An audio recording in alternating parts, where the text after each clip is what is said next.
Narito pa rin po ang News TV Quick Response Team sa San Benito, Barangay San Benito, Alaminos, Laguna, kung saan nagpapatuloy nga po ang investigasyon ng mga otoridad kaugnay ng pagpasok ng dalawang sospek dito at pagpatay sa mga miyembro ng pamilya Pampolina. 3 po ang pinatay nito mga sospek nito at isa sa mga anggulo ay robbery na tinitingnan ng mga otoridad. Kararating lamang po ng Provincial Director ng Laguna na si Senior Superintendent Montejo at kasalukuyan po siyang nakikipag-ugnayan sa mismong hepe ng Alaminos PNP. Samantala, kasama po natin dito si Aling Ronely Javier.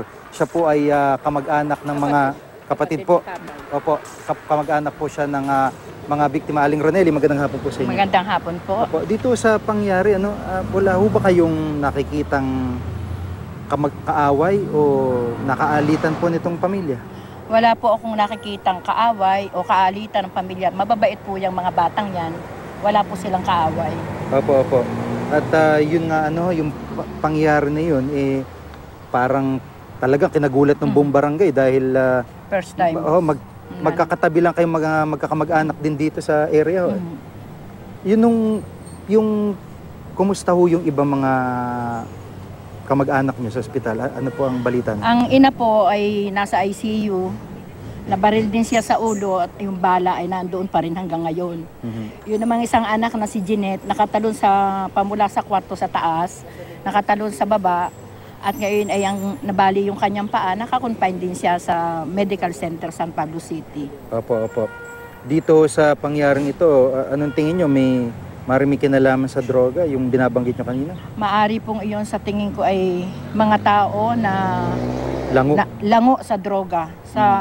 Ang mga batang yan naman ay walang ginagalaan.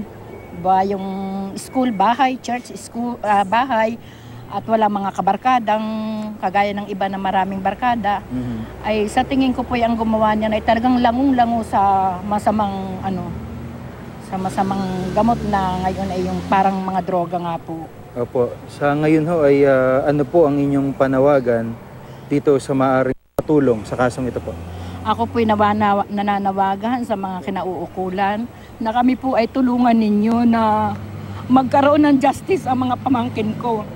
Dahil po yan ay mga batang lumaki na maayos naman at nakatapos ng kanilang pag-aaral at sa katunayan graduating nga po ng college yung pinakabulso sa lahat. Nananawagan po ako kung sino man ang gumawa niyan. Makonsensya ka naman. Marahil ikaw ay may mga anak din. At ramdam mo kung ano ang sakit ng mawala ng mahal sa buhay. Ako'y nakikiusap, magtago ka man ngayon, hindi ka pwedeng magtago sa Diyos dahil lahat ay nakikita ng Diyos kung saan ka man nagtatago sa ngayon. Makonsensya ka. Pinakikiusap ko sa iyo na lumabas ka na dyan sa iyong pagkakatago. Tulungan mo kami na maresolba ang kasong ito at ako'y nananawagan sa kinauukulan. Tulungan po ninyong manalangin na sana po ay lumitaw ang katotohanan, lumitaw din yung mga taong gumawa niyan. Opo. Salamat sa pagkakataon at nakikiramay po kami sa inyo.